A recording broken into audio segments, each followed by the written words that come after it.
My name is Sister Margaret. I'm 70 years old. And this is the first time I'm telling the truth about what happened. For 28 years, the world believed Sister Margaret and 4 other young women simply vanished during a stormy September night in 1979. Some said we had died. Others whispered we ran off with lovers. But the truth was darker than anything you could possibly imagine. We didn't run away from love. We ran to save our lives. I was Sister Margaret once, obedient, faithful, quiet. I lived behind stone walls, under a veil of silence and prayer. And for decades I tried to forget. But the memories never left. Especially not the screams.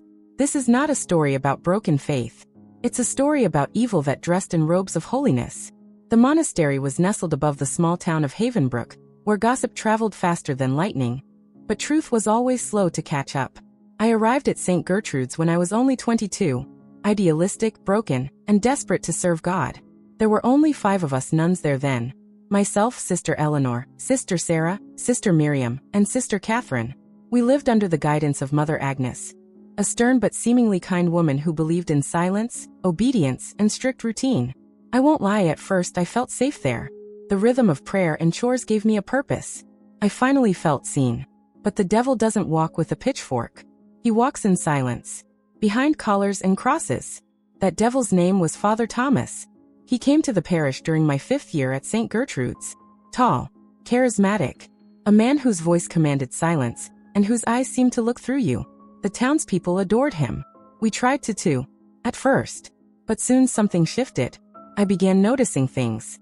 It started small, long, lingering glances during confession. A hand that stayed too long on a shoulder. Questions that had no place in a priest's mouth. Personal, invasive, and laced with something I couldn't name yet.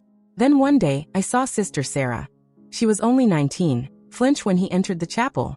Her eyes no longer shone. She began avoiding him. So did I. When I tried to speak to her, she said nothing. Just a silent shake of the head and a tear she wiped away too quickly.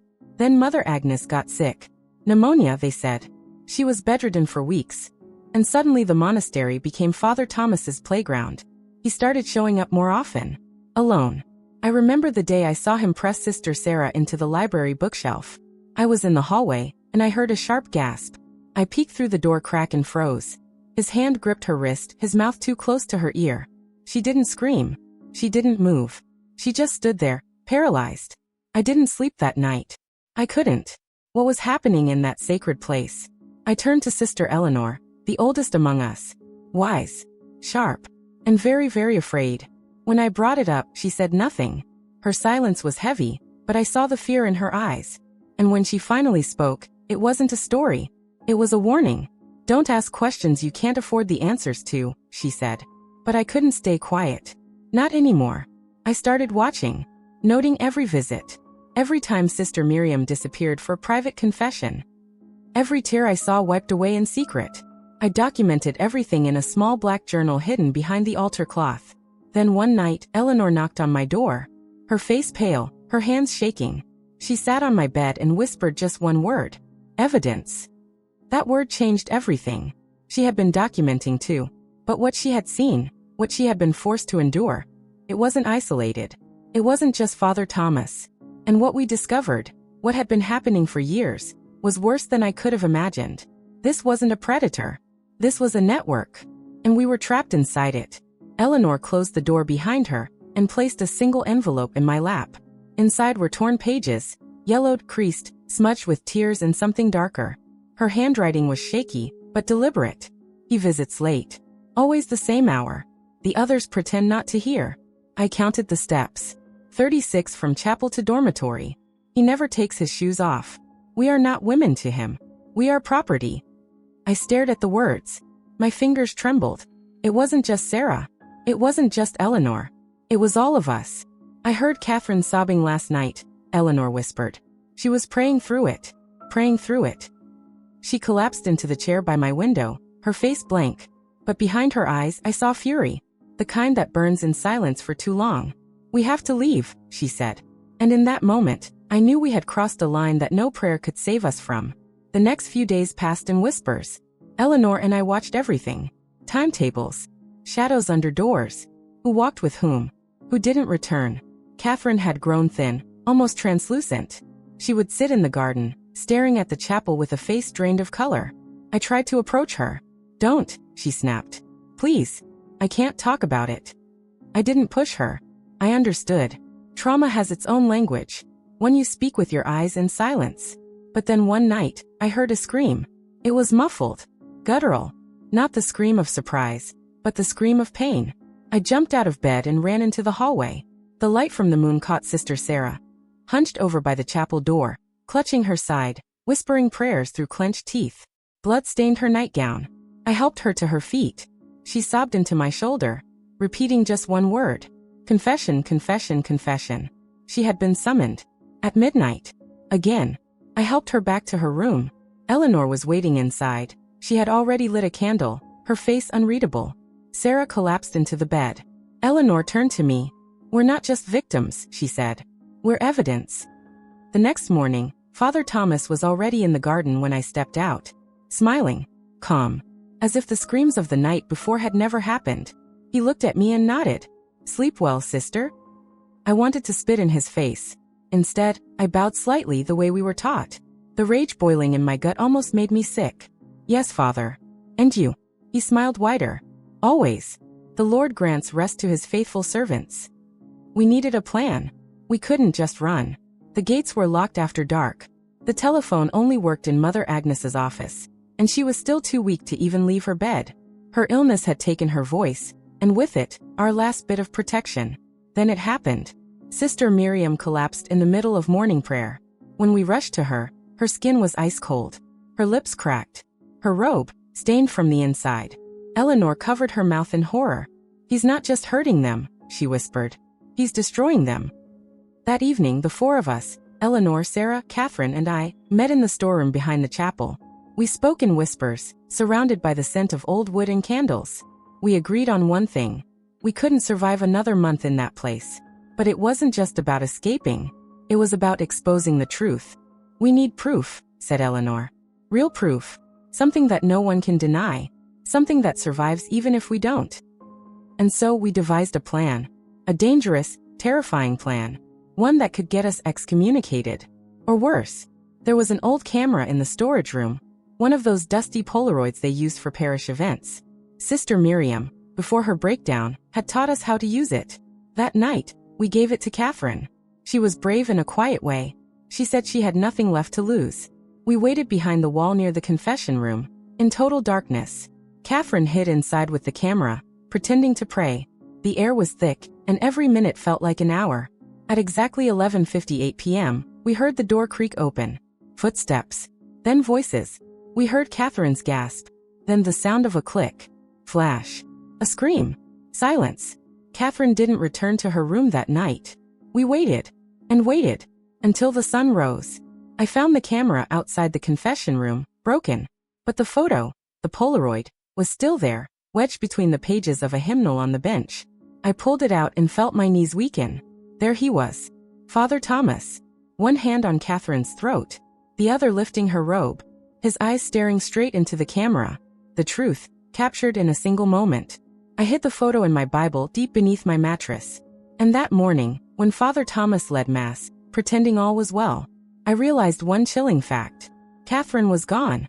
And no one was asking where she went. That morning, when Father Thomas delivered the homily, his voice calm and warm, I stared at him and nearly screamed. He said we should pray for Sister Catherine's temporary sabbatical. Sabbatical?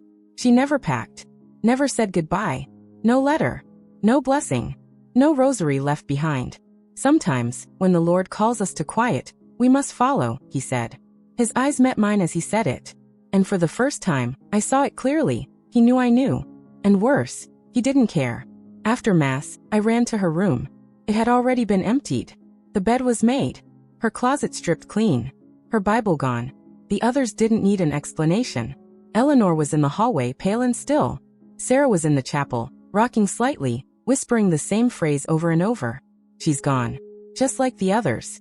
Gone. Gone. Gone. I pulled them both into the refectory and locked the door behind us. We have the photo, I said. We go to the police. Tonight.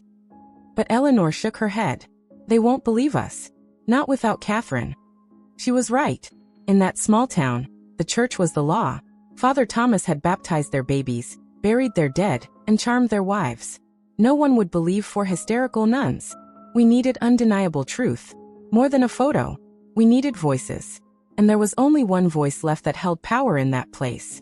Mother Agnes. That evening, I visited her quarters. She looked fragile, almost not of this world. Her once firm voice now only a raspy whisper. Her skin loose and gray, her breath shallow. She blinked slowly when she saw me. Recognition took time. Sister Margaret, she rasped. Are you here to pray? I knelt beside her. No, Mother. I'm here to tell you the truth. And I did. I told her about the visits. The confessions. The photo. Catherine's disappearance. The bruises.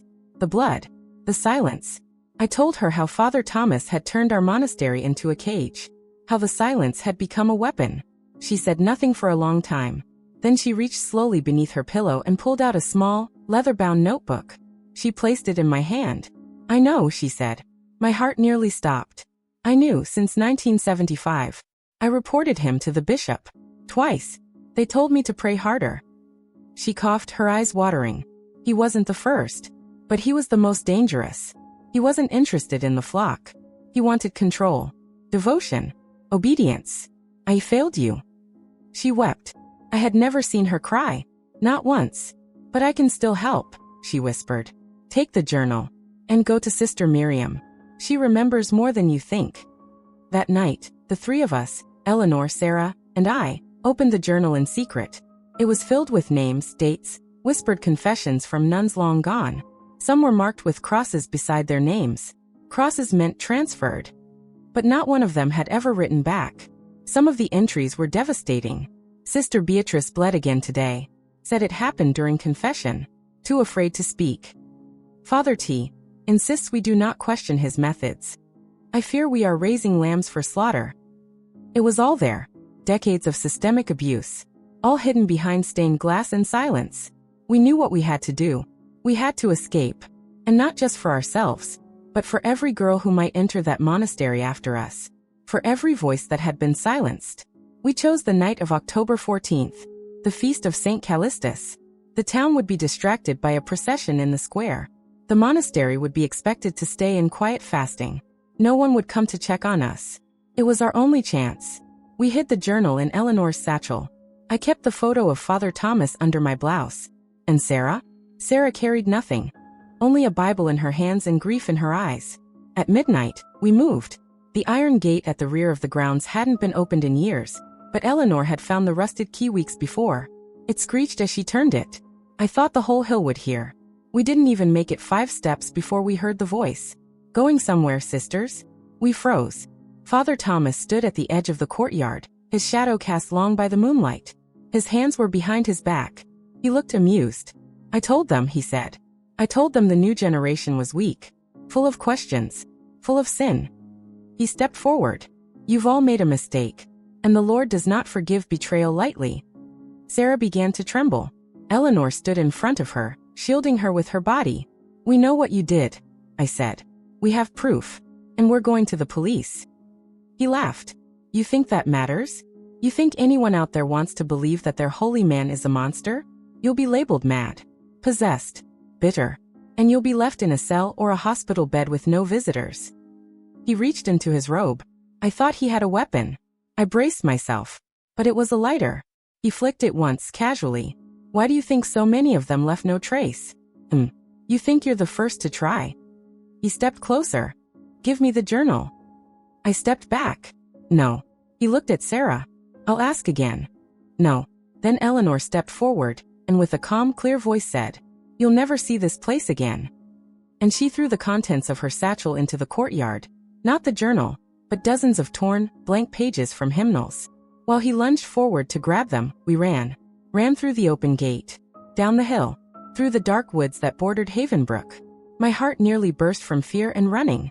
Sarah fell once, scraped her knee, but we pulled her up. We didn't stop running until we reached the road. And standing there, by the edge of the highway, was a car. Headlights on. Engine running. Inside, Mother Agnes's caretaker. And Mother Agnes, frail but upright, sitting in the back seat. She had sent for help. We climbed in, drenched in sweat and tears, clutching the journal, the photo, and each other. As the car sped away from Havenbrook, from the chapel on the hill, from the man in the robes who thought no one would ever speak, I felt it for the first time in years. Hope. The car drove for hours. No one spoke. The road snaked away from Havenbrook, away from the monastery on the hill, away from the graves of women who never got to speak. Mother Agnes sat silently beside me, frail but alert, her eyes wet with guilt. "They'll come after you," she finally said. "Let them," I whispered. "We're not hiding anymore." We arrived in the early morning at a retreat home run by secular nurses 2 towns over. It wasn't a police station. It wasn't a courtroom. But it was safe. That night, for the first time in weeks, I slept without fear. In the morning, Mother Agnes made the call. To the diocese. To the bishop. She told them everything. She expected resistance. But the man on the other end of the line shocked us all. I've been waiting for this call for 20 years. His name was Bishop Devereux, old tired, but not blind. He tried to investigate Father Thomas years ago after 2 novices disappeared in another parish. But the church hierarchy silenced him, moved the priest, covered the story. "You have the journal?" he asked. We confirmed we had it. And the photograph. He told us to stay put. He would come to us. When Bishop Devereux arrived the next morning, he was not alone. He brought a former investigator, a retired detective named Clara Hastings, who had once been excommunicated herself for asking too many questions. She walked in with a thick file in her hands, and a look that said she had seen worse than hell. "We'll take this to the authorities," she said. "But first, I need your story. Every piece of it." We sat at the kitchen table of that retreat house for over 6 hours. Eleanor, Sarah, me, and the journal. We told them about the photo, about Catherine, about the blood, about the whispers at night, about the long confessions, the private prayers, the bruises, the silences, the stares, the screams. At one point, Clara put her hand over her mouth and left the room. When she returned, she was pale. "You girls aren't the first," she said. "But you might be the first to get justice." What we didn't know yet was that Catherine was alive. She turned up in a hospital in Providence under a false name, beaten, broken, and with no memory of how she got there. It was a nurse, a young woman who happened to recognize the nun's rosary, who made the connection. She called the local paper, and 2 days later, we received the call. She's alive. She's safe. And she remembers. I flew to Providence with Eleanor and Bishop Devereux. Catherine was lying in a white bed, tubes in her arms, lips cracked, one eye bruised nearly shut. When I entered the room, her fingers trembled, then reached for mine. "He took me," she whispered. "Locked me in that basement. I thought I was going to die." Her voice broke. "But he left me there too long. I heard a storm. Then I remember crawling. I was crawling toward the sound of a car. Then nothing." The hospital had found her near a highway ditch, soaked in blood and rain. She looked at me with tears in her eyes. "You kept the photo, didn't you?" "Yes," I said. "And we have your story. You're going to help bring him down." That same week, the diocese launched an internal inquiry. Clara Hastings brought our files to the police. A full investigation was opened. The media got wind of it. And that's when the war truly began. The church released a statement calling our claims deeply troubling but unverified. Parishioners from Havenbrook claimed we were lying, that we were mentally ill, that we were trying to destroy the reputation of a man of God. Sister Margaret was always strange, one woman told the local news. But others began speaking up. Anonymous letters. Old nuns. Women from other monasteries. He visited our convent in 1978. One of our sisters vanished after. No one asked questions. I remember Father Thomas. He asked strange things during confession. I was just 16. He said we were married to Christ, but he was his representative. Piece by piece, the silence began to crack. Then they arrested him. Father Thomas was found trying to board a train to Canada. In his suitcase, a forged passport, bundles of cash, and a vial of pills. He didn't say a word during his arrest. But when they searched his residence, a small house provided by the church, they found dozens of letters, photographs, rosaries, locks of hair, names, dates, notebooks. All of them women. All of them, like us. When we received the call confirming his arrest, Sarah collapsed in tears. Eleanor stood still, looking out the window. "It's over," I said. "No," she whispered. "Now it begins." Because justice is slow. And in this world, especially when it involves religion, justice is slippery. The church offered us hush money. A quiet settlement. non-disclosure agreements. They offered to reintegrate us into other convents, to give us a new chapter, new names, new beginnings. We refused. Instead, we went public. The interview aired on national television. It was the first time I ever showed my face outside the veil. I told them everything. My voice shaking, my hands cold. Catherine sat beside me, pale but alive. Sarah held her hand the entire time. We told them about the journal, the photo, the night at the gates, the scream in the chapel, the decades of cover-ups. Eleanor, when asked what she thought of God after all this, simply said, "God didn't hurt us. Men did." We formed a group, Sisters of the Unheard, a safe house for ex-nuns and survivors of abuse within religious institutions. Within the first month, 31 women reached out. Some had never told anyone their story. Some were still in hiding. I receive letters every week. From Ireland, from Poland, from Mexico, from Brazil. They all begin the same way. I thought I was the only one. And yet, even now, years later, I'm still afraid of stained glass. I still flinch when I hear a confessional door creak. And I still wake some nights, convinced I hear the sound of Father Thomas's footsteps down the chapel corridor. But I remind myself, we survived. And we spoke. And sometimes, that's enough to start a revolution. Even after Father Thomas's arrest, there was no peace. He refused to speak during interrogations. He pled not guilty. His lawyer, paid for by an anonymous donor from within the church, argued the evidence was circumstantial, and our testimonies, emotionally unstable. But we had more. We had the journal. We had Catherine's statement. We had the photo. And soon we had something else, a body. It was a Tuesday when Clara Hastings called. "They found something," she said. "You should sit down." A shallow grave had been discovered behind the monastery grounds, in the woods where no one ever ventured. A maintenance worker had noticed something odd, a piece of white cloth sticking up from the soil. It was a veil. Inside the grave, human remains, female. Next to the body, a rosary, a silver cross, and a fragment of a journal page with one name etched over and over again. Sister Lucia. Sister Lucia. Sister Lucia. I dropped the phone. Lucia. She had been one of the quiet ones. Joined the convent in 1977, 2 years before we disappeared. She was gone before I ever arrived, or so they told me. The story was that she had left to marry a man she met through the choir. But she never left. She never got the chance. Clara ordered a full excavation. They found 2 more graves over the following days. One was too decomposed to identify immediately. The other contained another cross. This one engraved, Sister Ruth. I remembered Ruth. Sharp eyes. An odd cough. Always sat in the back pew and prayed silently, almost like she was listening rather than speaking.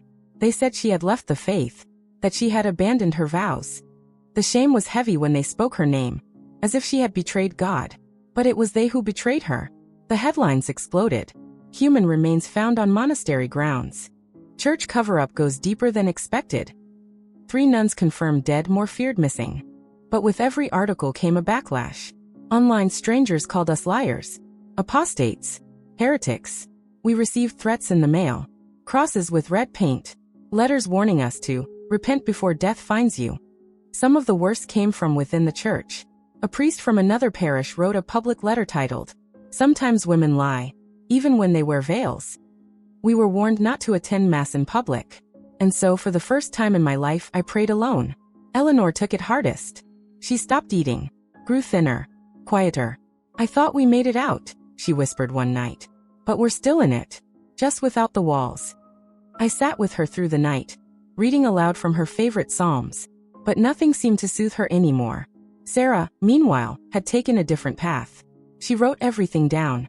Every memory, every whisper, every scream. "If they kill me," she said, "I want my truth written down." She left copies hidden in different cities, left sealed envelopes in lockers, paid a journalist to schedule an email if anything ever happened to her. And then, Catherine disappeared. Again, she had gone out to meet a woman who claimed to be a former nun from another region. Someone who said she had information about Father Thomas's past. But she never came back. Her phone went dead. We called the police. 2 days later, they found her purse, but not her. Panic settled like fog. I couldn't breathe. I couldn't sleep. I called Clara. Check airport security, train stations, bus terminals, everywhere. Then I made a terrifying decision. I went back. Not into the monastery, it had been boarded up, but back to Havenbrook. I walked through the town in plain clothes. No veil. No Bible. Just me. And everywhere I went, people stared. Some looked away in shame. Others, with disgust. At the bakery, the woman at the counter said, "I prayed for you once, but now I just hope you burn." I said nothing. At the church steps, a man spat at the ground near my feet. "You ruined lives with your lies." I almost turned back. But then, I saw someone familiar. Old. Frail. Holding a cane. Mother Beatrice. She had retired years before we joined St. Gertrude's. Rumor was she'd gone mad, that she spoke to the dead. She looked up at me with cloudy eyes and whispered, "You open the gate." I heard them scream. I sat beside her. She said one word. "The well." Back then, behind the monastery garden, there was an old stone well sealed with rusted iron. It hadn't been used in decades, dry as bone. I remembered walking past it. Once, I had even dropped a pebble, and it never made a sound when it hit the bottom. The maintenance workers hadn't searched it. No one had. I returned with Clara the next day. They opened it. Inside, they found bones. Too many to count. It took months, but eventually they confirmed it. 5 more women. Some of the remains matched dental records of sisters who had been transferred. Others were never even recorded. Unmarked lives. Unspoken deaths. Buried in silence. By now, the Vatican could no longer ignore it. An independent commission was formed. They stripped Father Thomas of his priesthood. But it was too late. He was found dead in his cell before the trial could begin. Overdose. The pills he tried to take during his escape. This time, he finished them. Coward. But death didn't bring closure. It brought silence. And that silence echoed. It's been years now. We won the lawsuit. The church paid us. But no money can return the dead. Sarah moved to Spain. Eleanor lives in a quiet care home, barely speaking anymore. Catherine, we found her 2 months after she disappeared. She had been drugged, kept in a remote house rented under a false name. A woman, a so-called religious guardian, kept her locked inside. We got her back. But not all of her. Part of Catherine never returned. She no longer speaks above a whisper. She can't stand the sound of bells. Sometimes she stares at her reflection and asks if she's real. As for me, I'm writing this from a small seaside cottage. I no longer wear black. I no longer pray in silence. But I still believe. Not in men. Not in priests. Not in the system that failed us. But in truth. Because truth, no matter how deep it's buried, claws its way back. Through soil. Through water. Through the lips of those who swore to take it to the grave. And sometimes it takes women like us to scream it into the light. You'd think the horror would end after bodies are found. After public apologies. After media headlines scream your pain across the world. But that's not how the world works. Surviving doesn't mean healing. And truth doesn't mean peace. Especially not when the ones who hurt you are still alive. And still walking free. The commission that the Vatican formed? They called it the Path to Reconciliation. What a joke. 3 men in robes. 1 elderly nun. None of whom had ever been in Havenbrook. None of whom spoke to us directly. They read our statements. Then issued a 17-page report. It said, "Some sisters may have suffered under conditions not reflective of Christ's love. We deeply regret any misunderstanding." Father Thomas acted alone. Alone. As if men like him ever act alone. As if silence and complicity and bureaucracy weren't a system. Eleanor tore the report in half and burned it. "That's what they do," she muttered. "Sanitize your pain into words that mean nothing." After that, we stopped talking to journalists. We stopped attending hearings. We refused their checks and handshakes and healing services. Instead, we made something for ourselves. We called it the Threshold. A real sanctuary. Not the kind built with icons and guilt, but with courage. We rented an old farmhouse by the sea. Quiet. Hidden. Protected. Women started arriving. Some were former nuns. Some had never joined the church but carried its wounds. Some just needed somewhere to breathe. There was no preaching. No schedule. No expectations. Just survivors, trying to remember what safety feels like. One woman, her name was Naomi, arrived after midnight one day. She was trembling, holding a trash bag of clothes. Nothing else. She said she'd read about us in a forgotten blog post, back when people still cared. She'd been part of a different order. In a different city. Her story was the same. The same late-night confessions. The same shame. The same silence. She looked at me and said, "When I screamed, they told me to pray harder." Another woman came from Ireland. One from Poland.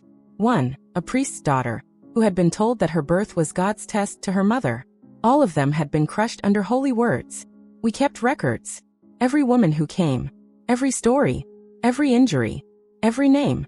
Not to publish. Not for revenge. But so that no one could say we imagined it. We kept the list in a locked cabinet. A book with hundreds of entries. Names you've never heard. Names the church erased. We called it the Gospel of the Forgotten. Then came the letter. It arrived on a rainy morning, tucked in our gate mailbox. No stamp. No return address. Just 5 words on a white envelope. "You've gone too far." Inside was a single page. Typed. Clean. Direct. "The church belongs to God. You do not. You were taken in. You were fed. And now you bite. Repent or vanish." We reported it to the police. Nothing came of it. Clara arranged a guard, but we knew, if someone really wanted to get to us, they would. So we prepared. We installed cameras. We trained in basic self-defense. We created a phone tree. We even buried duplicates of our records in different cities. Again, because if there's one thing trauma teaches you, it's that safety is a choice you make over and over again. But the real fear came from within. From Catherine. She began waking at night, drenched in sweat. Screaming. She said she saw him again, but not Father Thomas. Another face. An older one. One with power. And rings. A man who visited only twice a year. But left shadows behind every time. We started digging again. Old visitor records. Donor lists. Private files Clara got from her contacts. And we found him. Bishop Marius Drell. Former advisor to Father Thomas. He'd overseen our monastery's annual budget. Spoken at our founding anniversary. Held private retreats with the leadership. And in 1981, he disappeared. Transferred to Rome. For health reasons. There were whispers. Rumors. But no proof. Until Catherine one night brought out a box. Small. Wooden. Hidden in her suitcase all these years. Inside, a photograph. Bishop Drell. Standing in our chapel. With a young nun beside him. Not Catherine. Me. I didn't remember. But the photo didn't lie. He had been close.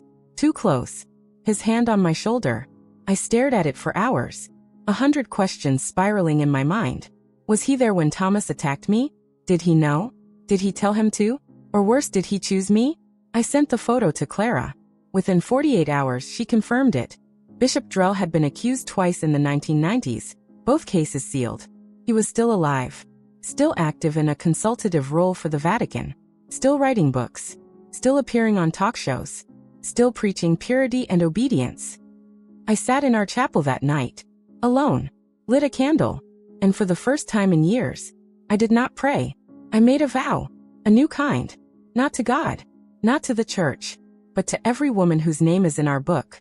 I will not rest, I whispered. Until your voices are louder than his sermons. When the Vatican ignored us, we built a sanctuary. When the sanctuary was threatened, we built a case. But no one prepared me for what would come next. You see, memory is a traitor. It doesn't lie, not exactly. It just waits until you're vulnerable enough. And then it floods you. That's what happened to me. After seeing the photo of Bishop Drell with his hand on my shoulder, the dam cracked. It started with a smell. Old wax and pine oil. The same smell that used to linger in the sacristy. The same place where I once lost time. I would go in to clean the vessels, polish the brass, and then hours would pass.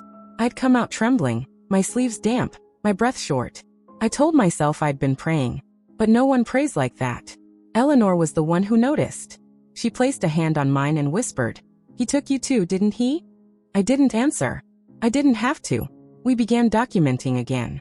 This time, not just the stories of others, but our own. Each of us had pieces. Fragments. Moments we'd buried under decades of survival. Late at night, we'd sit in the circle room. 7 women, candles lit, notebooks in our laps. We called it the reckoning. One by one, we spoke.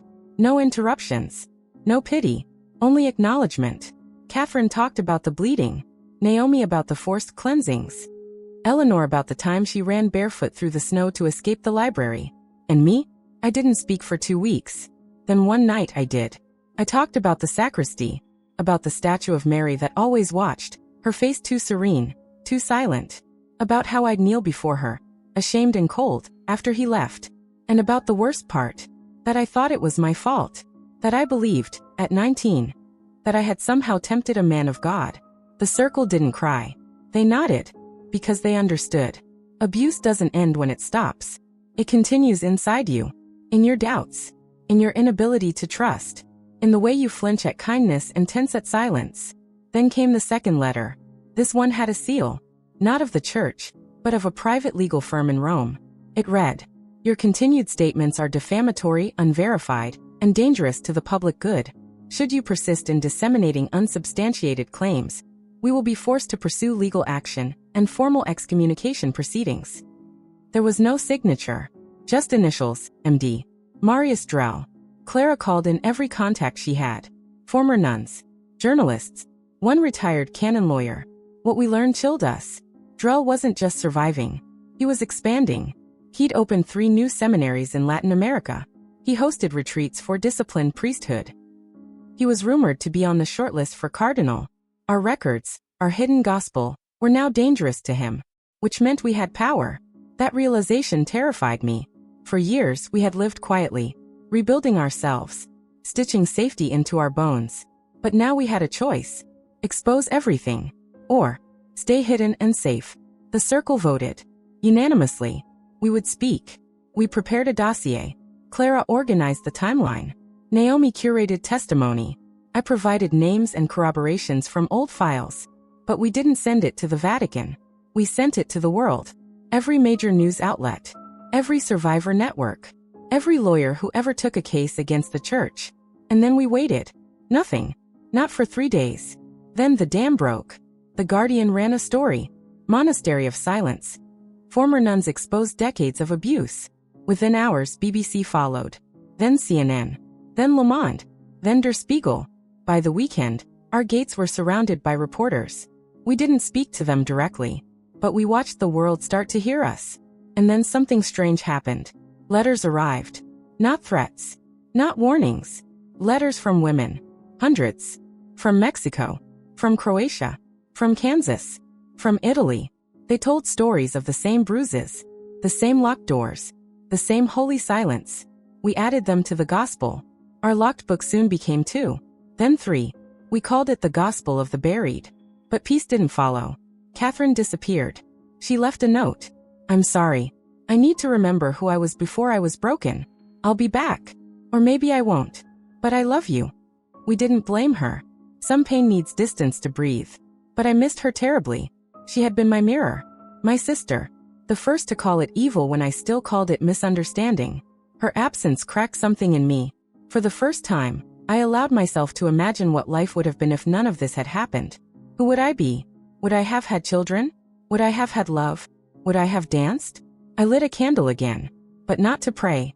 This time I whispered to myself, "You are more than what they did to you." The world thought we were brave. Some called us heroes. Others liars. But none of them knew what it felt like to sleep with your door barricaded. To sit at a breakfast table and wonder which of you would vanish next. To look at a crucifix and ask yourself, was he ever watching at all? That's what the fame brought. Not safety. Not vindication. Just a different kind of fear. After Catherine left, the atmosphere shifted. We were no longer a circle of recovery. We had become a movement. And movements attract enemies.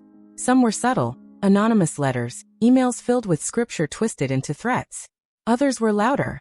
A group of zealots appeared at our gates one morning, chanting Latin and burning a doll dressed as a nun. They called us witches. Said we had defiled the church. One man screamed, "You should have died behind those walls." The irony didn't escape me. We had, in a way. That night, Eleanor suggested we leave Havenwood. She argued the sanctuary had served its purpose. We needed to go out into the world, to speak, to teach, to warn. But I couldn't. Havenwood was where I'd rebuilt myself. Every stone was soaked in my tears. The chapel, though abandoned, held echoes of my truth. Clara agreed with Eleanor. Naomi too. So we voted again. This time I lost. Packing up a life you've built over decades is a form of grief no one prepares you for. I wrapped my rosary in an old scarf. Held the broken hymnal Sister Sarah once stitched together. Traced the window ledge where we had carved initials in secret. Back when we still believed holiness protected us. We sold the land to a women's shelter, the kind of place we never had. The van came at dawn. 7 of us got in. 6 souls and 1 ghost. Catherine's seat remained empty. We started in Boston, then Chicago, then Rome.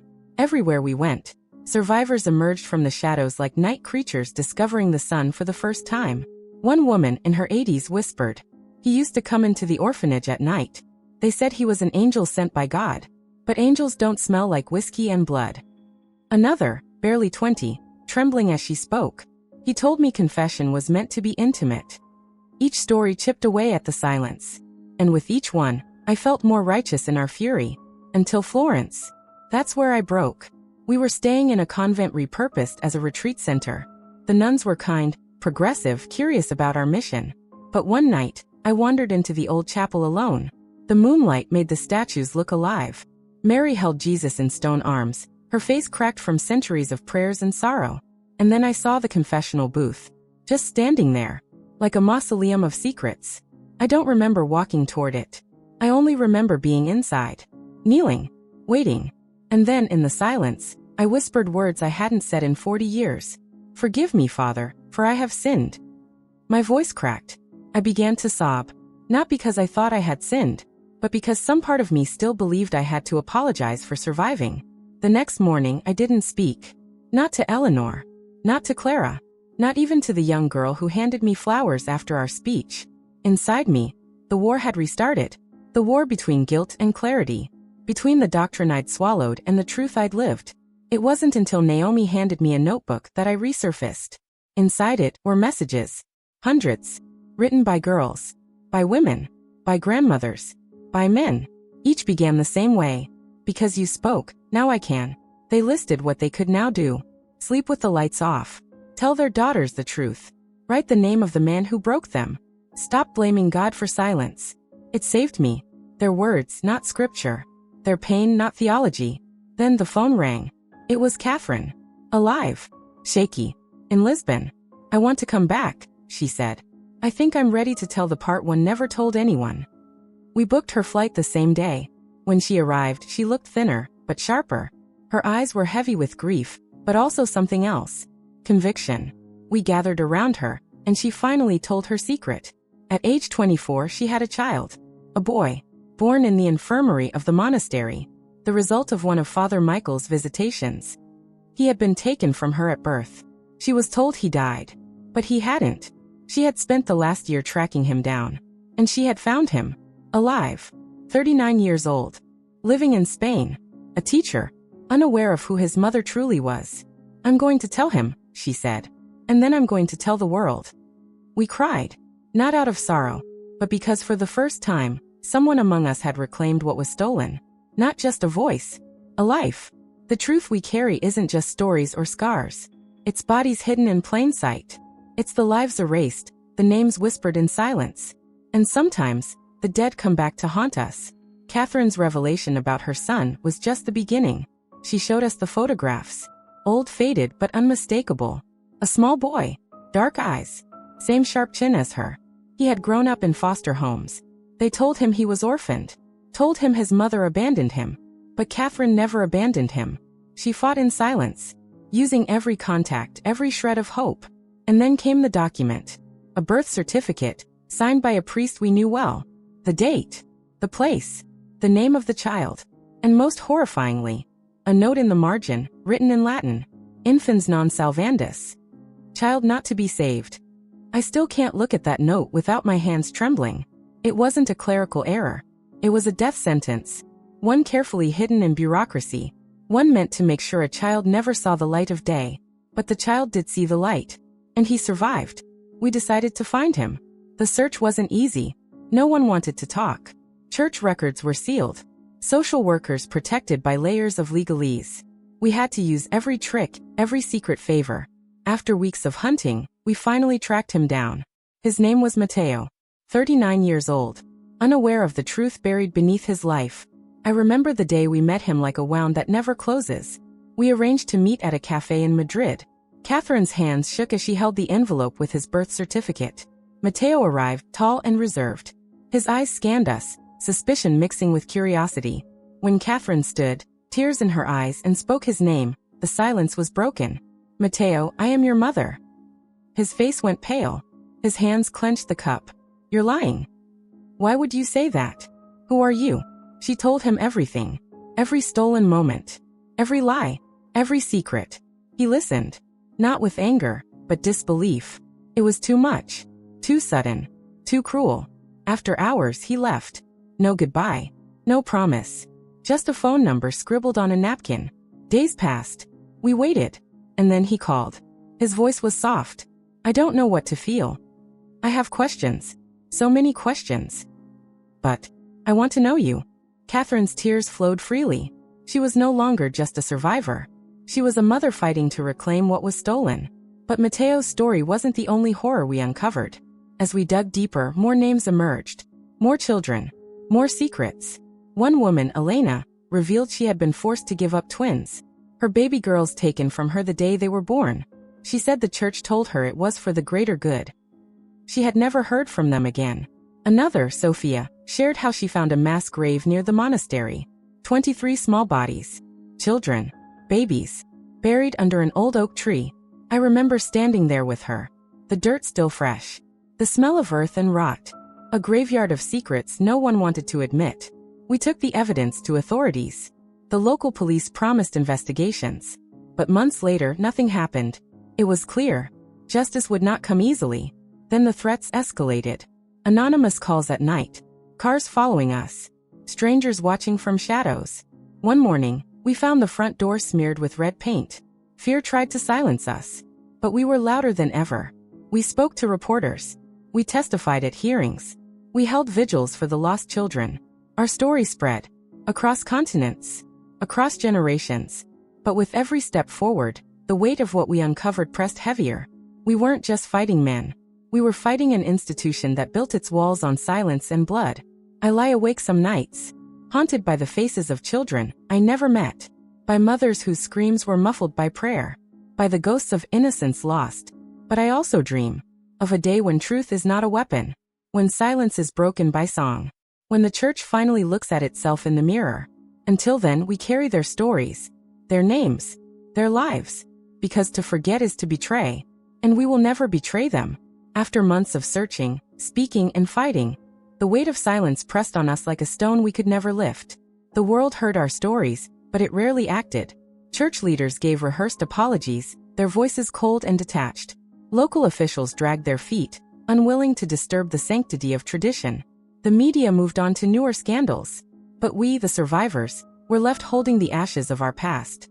One night, after a vigil for the lost children, Eleanor and I sat in the dim light of the farmhouse kitchen. The quiet was shattered by a knock on the door. We opened it cautiously. No one was there. On the doorstep lay a small, worn Bible. Inside, a single folded note. "You cannot hide forever. Truth is a poison we will swallow." Eleanor's hands trembled. I swallowed hard. Days later, Clara received an anonymous call. The voice was gravelly low. "Stop digging, or you'll regret it." We reported it to the police. They offered empty promises. But then something shifted. Matteo called again. This time his voice was stronger. He told us about nightmares, shadows from his past he never understood. He wanted to meet Catherine again. He wanted to meet all of us. We arranged a gathering in Lisbon. For the first time, survivors, their children, and allies from around the world met face to face. It was raw, painful, but also healing. Stories flowed freely. Some broke down in tears. Others found laughter amidst the tears. During one session, a woman named Lucia stepped forward. Her story shook us to the core. She revealed that she had been a young girl in the monastery during Father Michael's final years there. She spoke of secret rooms, hidden chambers where terrible things happened. She told of a ledger she found, listing names and dates, of children born and never spoken of again. Her testimony galvanized us. We decided to send a team to the monastery, now abandoned, to investigate. What we found was worse than we imagined. Broken statues, graffiti on the walls with cryptic Latin phrases, chains hidden beneath floorboards, and in a concealed basement room, piles of old documents, baptism records, birth certificates, notes marked confidential. We took photos, scanned everything. This evidence could no longer be ignored. But then the backlash came. The Vatican issued a public statement. We mourn any suffering and urge respect for due process. Allegations must be examined responsibly and without prejudice. It was a clear dismissal disguised in polite language. Meanwhile, our little sanctuary was targeted. One night, someone broke in. Nothing was stolen, but the windows were smashed, and the word liars was spray-painted across the front door. Fear was real, but so was our resolve. We organized public hearings. Survivors testified on live television. For the first time, millions listened. But the most shocking moment came when Mateo took the stand. He revealed how the lies had stolen not only his childhood but his identity. He spoke of feeling invisible, lost, and abandoned by God and man alike. His testimony brought the world to tears. And yet, for all the attention, real change remained elusive. One morning, Clara found a letter slipped under her door. This one was different. Handwritten. Blood-red ink. It read, "You will burn for exposing the sacred. Repent, or be consumed." The war was no longer just about truth. It was about survival. We knew the path ahead was dangerous.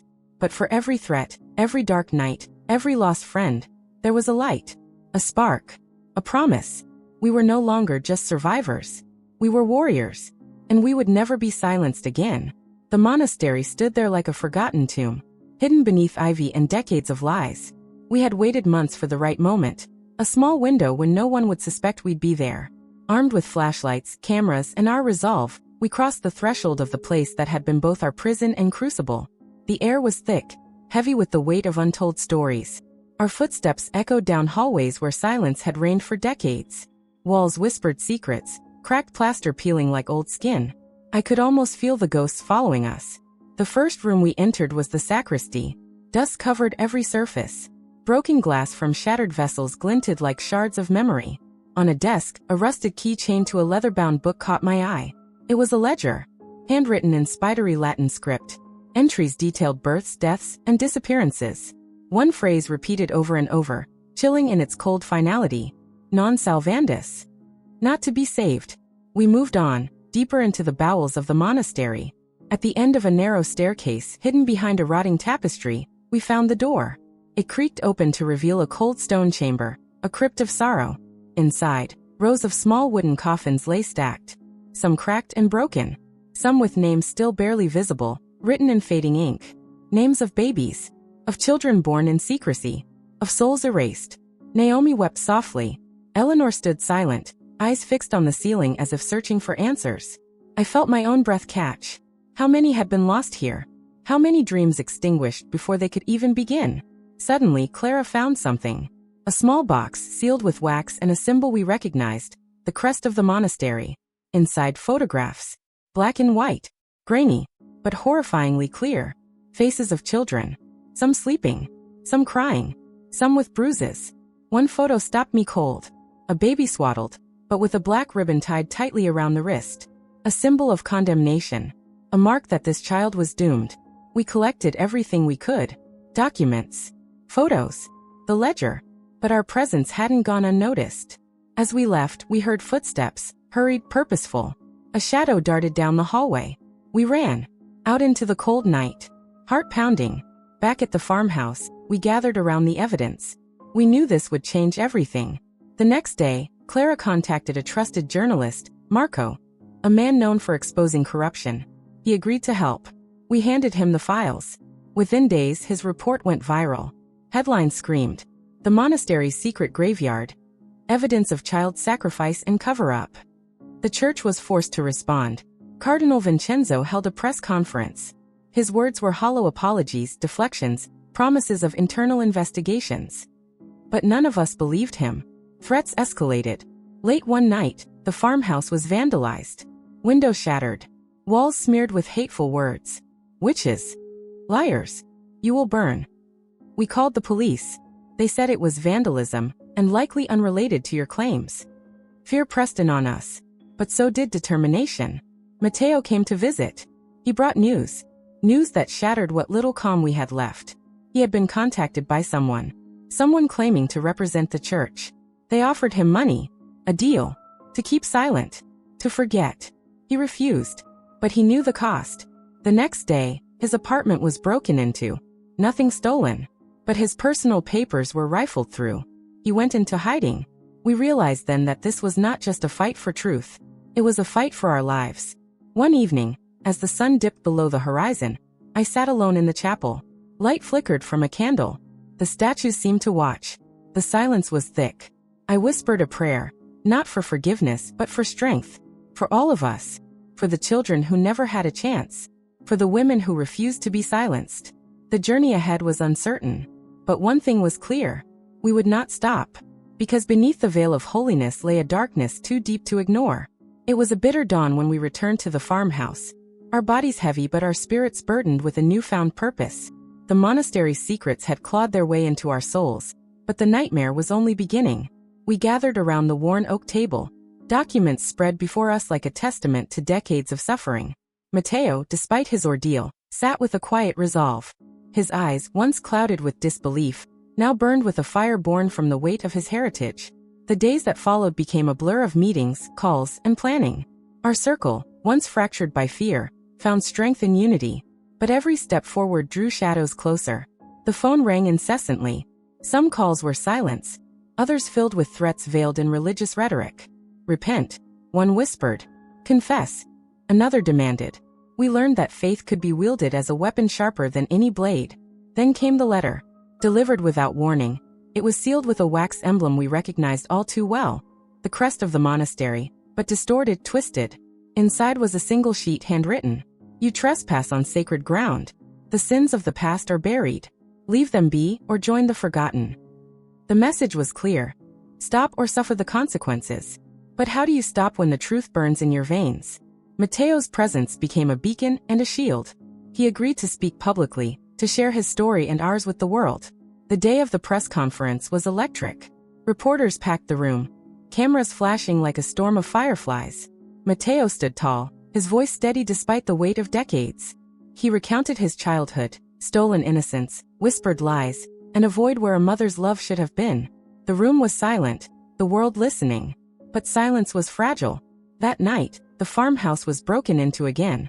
This time, they took more than papers. They took memories. Our personal belongings were ransacked. Boxes of letters, photographs, even the worn rosary beads Eleanor had carried since she was a child, all gone. We realized the attackers wanted more than to intimidate. They wanted to erase us. Yet the world's gaze was now fixed. Stories poured in from survivors worldwide. Each message a shard of broken faith and resilience. One email from a man in Poland detailed how he had witnessed similar horrors disguised as sanctity.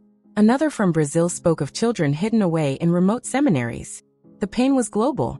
Through it all, we found allies. Human rights organizations. Investigative journalists. Whistleblowers within the church itself. But the cost was steep. Friends withdrew, fearing association. Family ties strained under the weight of scandal. And still the nightmares came. I remember one evening, lying awake as the wind howled outside. A shadow moved across my window, fleeting but unmistakable. The past was never far behind. Yet in the darkest moments we found light. A young nun named Maria reached out, her voice trembling. She confessed to witnessing abuses as a child, trapped by vows and fear. She promised to testify. Her courage reignited our fight. We planned a gathering, a conference of survivors, advocates, and witnesses. A call to the world that silence would no longer protect the guilty. When the day came, we stood united. Voices raised in pain and hope. Hands held in solidarity.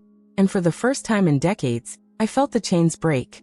Because no shadow, no threat, no lie, could hold us forever.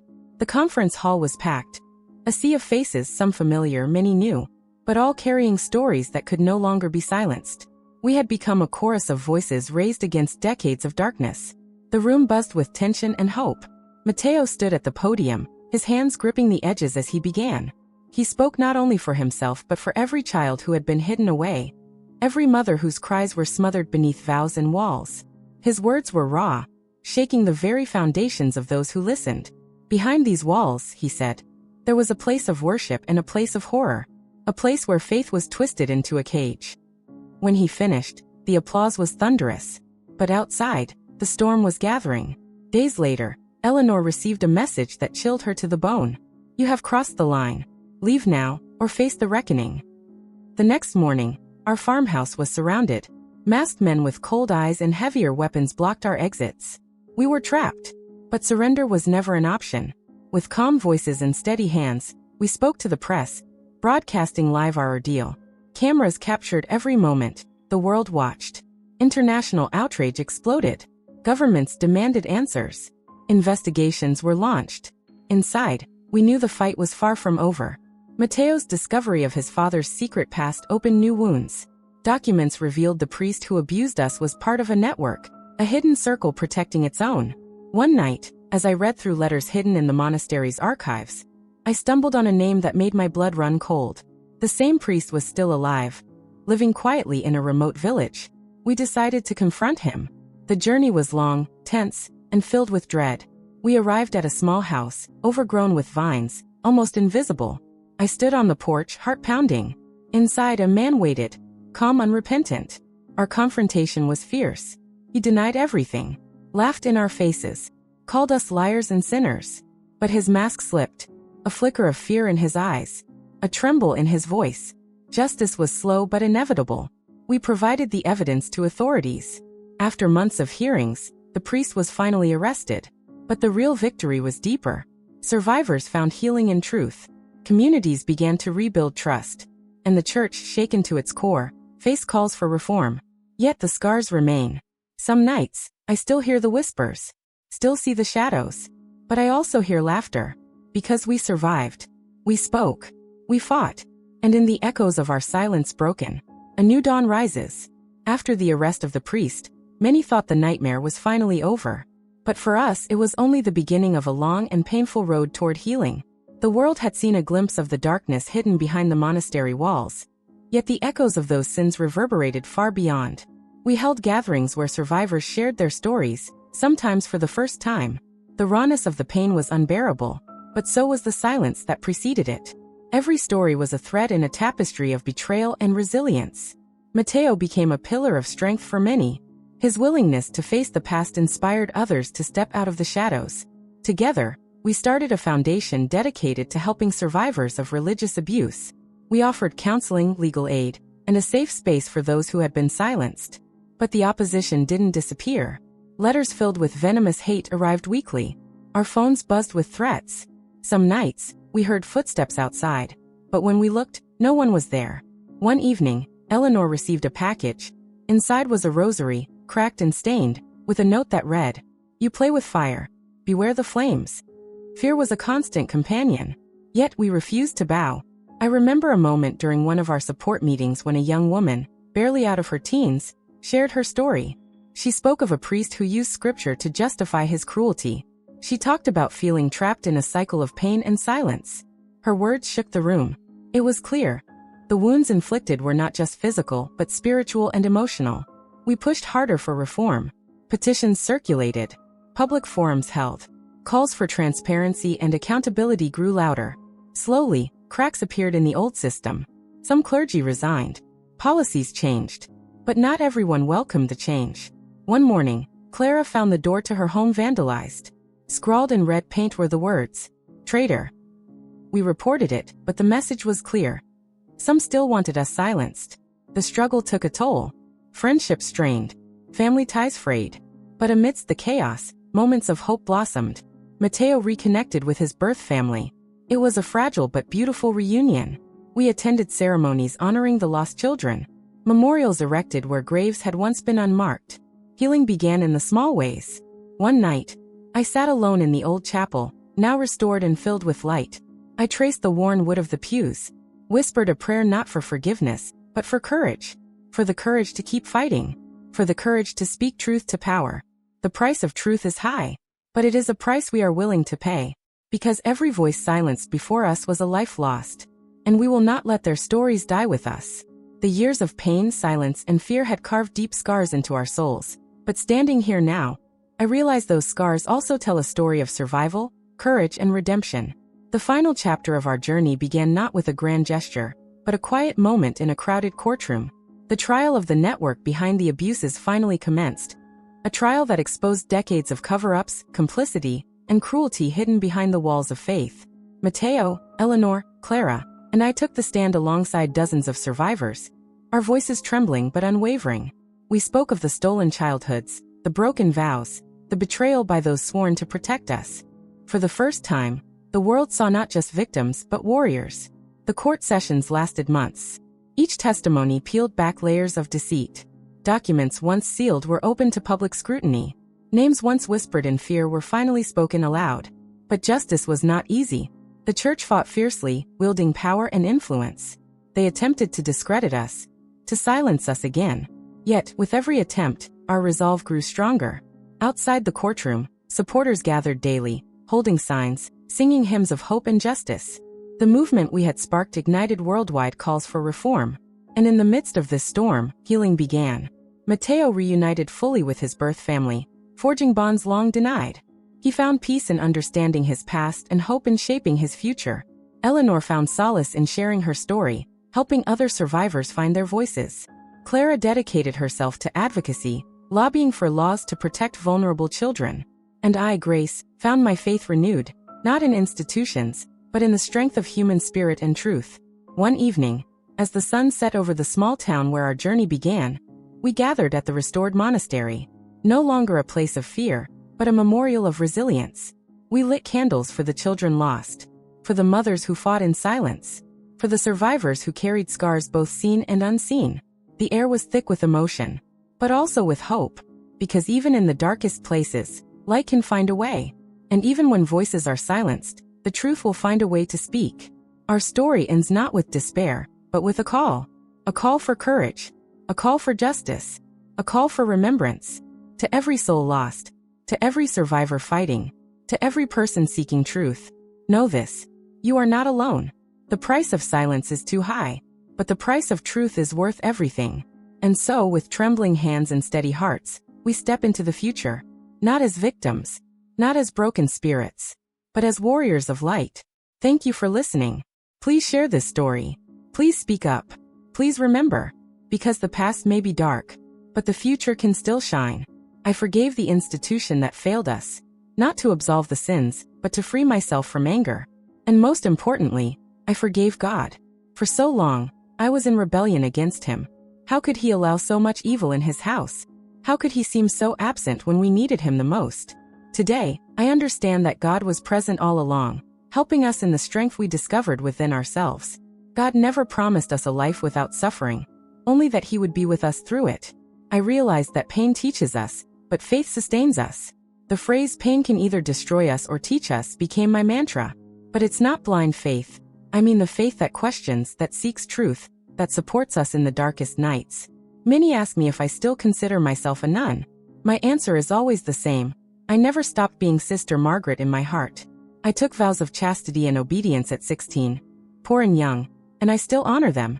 In my own way, not out of duty but by choice. 28 years of living in fear taught me this. Life isn't about avoiding suffering, but about finding meaning in our trials every day as we wake up. Those years in hiding were not wasted. They were the days I learned to live true to myself. Friends, if my story can send one message, let it be this: never let anyone steal your voice. Do not let silence become an accomplice to evil. And most importantly, it is never too late to seek truth and justice. It took me 28 years to find the courage to speak out. But when I did, I not only freed myself, I paved the way for hundreds of other women. Every day is a chance to change, to speak up, and to do what is right. Emily Sarah, now a grandmother of 4 grandchildren, often says to me, "Margaret, if we hadn't fled that night, how could I have the happy family I have today?" That, friends, is the meaning of life, not perfection but the ability to rise from the ashes, to find light in the darkness, and to turn pain into the power to help others. If you have read my story this far, it means you believe in the power of truth. Please leave a comment saying, "I believe." If you believe everyone deserves to live with safety and respect. And don't forget to subscribe to my channel, because there are many more stories that need to be told.